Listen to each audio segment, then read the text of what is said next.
Hey, Shrike here. Have you been feeling unsupported lately?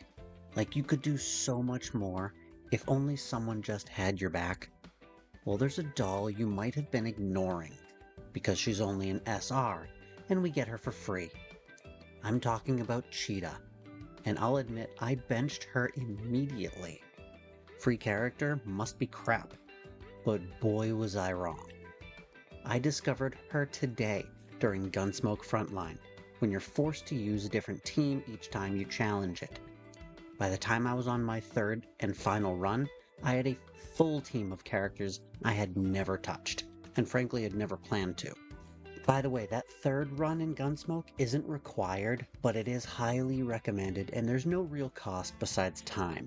You'll be reimbursed for the gems you spend, for the tickets, and the rewards, and it'll go a long way towards helping out your platoon overall. Before I go any further, if this is your first time here, welcome to the channel. I'm Shrike. I cover gacha games. The extent to which I cover them will largely depend on whether I think it's worth my time or not. So if you like gacha games, or this game in particular, hit the subscribe button so you don't miss out on any of my videos. But back to CHEETA.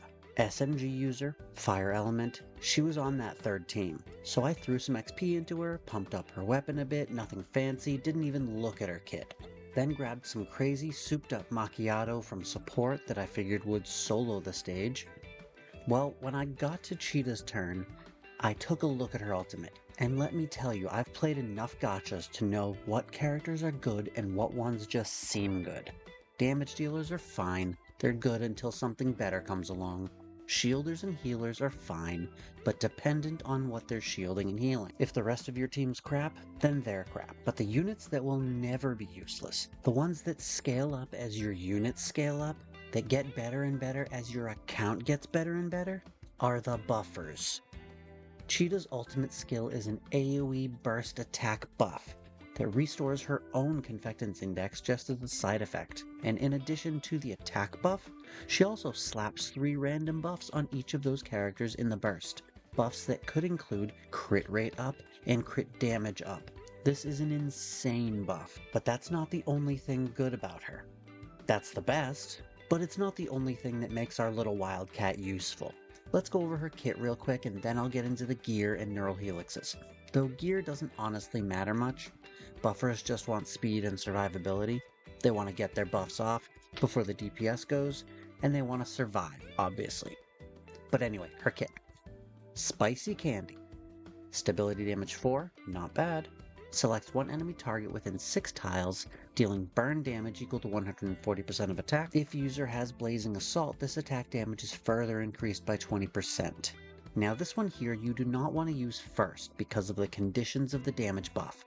You'll do more damage if you have the buff granted by her ultimate.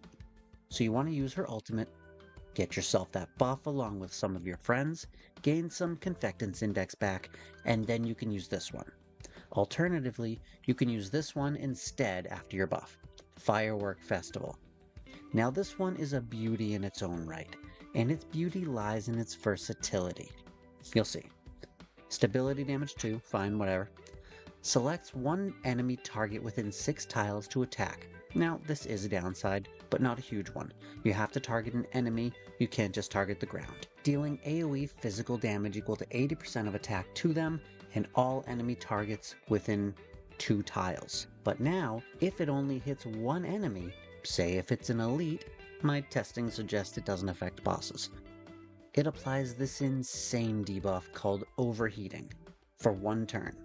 What overheating does is prevents the target from using any active skills. That's everything but their basic and ultimate. And no, that wasn't her ultimate, even though it's worthy of the title. Just flat out shuts off half the enemy's kit? Jeez. Her ultimate is called Surprise Box. This is the buff I mentioned earlier. Apply Blazing Assault 2 and 3 random buffs to all allied targets within 6 tiles for 2 turns. For each allied unit in range, gain 1 point of confectance index. Gain support, which can be activated up to 2 times per turn for 2 turns. So in case you forgot, support is when your ally is attacked and she jumps in and strikes like some kind of jungle cat, leopard or tiger maybe. Think she's broken yet? Well, CHEETA isn't done yet. Her passive says When the user is under the effects of buffs, which we've seen in her kit, that's likely to happen, after attacking, restores HP equal to 60% of the attack to the allied target with the lowest HP within 7 tiles. What a sweetheart. Each buff increases the healing multiplier by 10% up to a max of 30%. So even with all she does, we add on healing where you need it most, when you need it most. Okay, well, when you need it most would be right before you're about to take lethal damage, which would be outrageous. How broken of a skill would that be? But that's CHEETA's kit. And her fortifications aren't as flashy as some of the others, but they all just make her more efficient. They help her do what she does, just better. Her best in slot weapon is Classified Manuscript, which will increase her damage the more she moves, or MP7H1, which increases her damage when she puts a buff on an ally. But honestly, her weapon doesn't matter, and by association her attachments, because you're not using her for damage.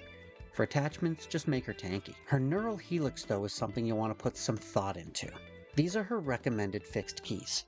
They'll help her support action, her heals, and her cleanses. As for common keys, you'll want Cassinia's, and Tololo's works well on her too, but I'm sure there are better targets for Tololo's key than her. It just raises her damage, and like we've said, that's not really her job. And that's everything about CHEETA. I swear, playing her in this game makes me feel like someone who plays a game but doesn't follow the rules, and so has an unfair advantage over the opponent.